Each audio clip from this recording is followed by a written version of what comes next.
হুজুর সেজে যাচ্ছে, শাসক বলছে বড় আল্লাহর ওলি, একে কিছু দে, আমার তো হারামের টাকা, দে না দে না দে না। খরচ কষ্ট করে হলেও শাসকও ভাবতো। কাফেরকে কাফের বলা যাবে না, এই কথা বলার জন্য যে বা যারা বলছে তাদেরকে আমি পরামর্শ দেবো, যদি আমার বাইর তার কাছে যাই, আপনি কলেমা রদ্দ কবুল করে নতুন করে মুসলমান হন এবং আপনি কোনো আলেম নিয়ে বিবিকে নতুন করে দৌড়েলেন, যদি নেকা হয়ে থাকে, আর নেকা না হয়ে থাকে আলাদা কথা, তার উচিত হবে, আমি তার বিরোধী করছি না, তাকে আমি সৎ পরামর্শ দিচ্ছি, শিক্ষার অভাব সে আমার মনে হয় কোনো মৌলানা নয়। কাফেরকে কাফের বলা যাবে, এটা কতটা সত্যি? নাউজুবিল্লাহ মিন জালে। যে বা যারা এ কথা বলছে তাদের শিক্ষা যোগ্যতালে প্রশ্ন উঠছে, তারা কি আদৌ কোরআন পড়েছে না মৌলী সাহেব সেজে ঘুরছে? বড় পিরান মাথায় টুপি দিয়ে পাগড়ি বেঁধে নিলে কি মৌলী সাহেব হয়? শিক্ষার যোগ্যতা থাকা দরকার। কোরআনে আছে কুলিয়া আইয়ুল কাফির, সূরাটার নামই হচ্ছে সূরা কাফির। কাফেরকে কাফের বলা যাবে না, এই কথা বলার জন্য যে বা যারা বলছে তাদেরকে আমি পরামর্শ দেবো, যদি আমার বাইর তার কাছে যাই, আপনি কলেমা রদ্দ কবুল করে নতুন করে মুসলমান হন এবং আপনি কোনো আলেম নিয়ে বিবিকে নতুন করে দৌড়েলেন, যদি নেকা হয়ে থাকে, আর নেকা না হয়ে থাকে আলাদা কথা, নিজে কলেমা রদ্দ কবুল করে নিতে হবে। কেন? এটা কোরআনের ওপরে আপনি ইলজাম দিলেন, মিথ্যা ইলজাম। কোরআন কাফেরকে কাফের বলতে বলেছে, মুমিনকে মুমিন বলতে বলেছে কোরআনে, এবং সূরা কাফিরুন এটা সূরা আছে, হে কাফের সম্প্রদায়, অবিশ্বাসী সম্প্রদায়। সেই জায়গায় এরা শাসকের কে বাঁচাতে গিয়ে এরা কোরআনের বিরুদ্ধে কলম চালিয়ে ফেলছে।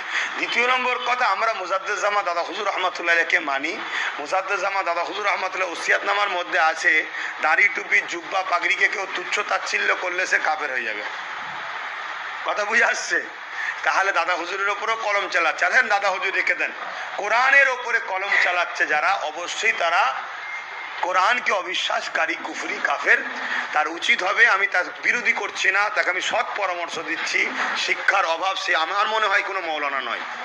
আমার মনে হয় সে মাদ্রাসা চৌকাটে পা দেয়নি। যদি মাদ্রাসা চৌকাটে পা দিত, সে কোরআনের বিরুদ্ধে এত বড় কথা বলতে পারতো না।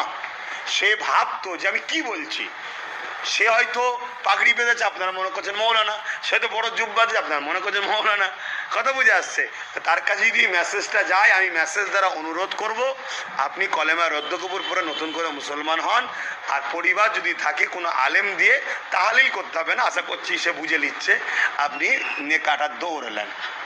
নচেত বাকিটা সবই বুঝতে পারছেন। আর এই ওলামা মেন কথাতে এখন দাড়ি টুপি লেগে এক একজন এমন ড্রেস টেস করে যেন মনে হবে জামে আঝাদ থেকে পড়ে এসছে, কিন্তু পুরো ফাঁকা ঢোল, ঢোল কোম্পানি দাঁতের মলম, কিচ্ছু নেই, কিচ্ছু নেই। আর এলেম তো হিরাস হয়ে গেছে, শিক্ষা প্রতিষ্ঠান থেকে এলেম উঠে যাচ্ছে। হ্যাঁ, কি বলছেন? অবশ্যই একটা টাকার তো গন্ধ আছে, আর টাকার একটা গরমও থাকে, যার কাছে টাকা থাকবে দেবে তার গা চুলকোই সবসময়। টাকার একটা মিজাজ, আলাদা মিজাজ। কথা বুঝে আসছে? টাকা আছে, আর শাসকের তো টাকার শেষ নেই। চাকরি থেকে শুরু করে, চাল থেকে শুরু করে, বালি থেকে শুরু করে, আমফান থেকে শুরু করে, বাঁধ ভাঙা থেকে শুরু করে, তারপরে সারদা নারদা, কি কমলে টাকার তো অভাব নেই।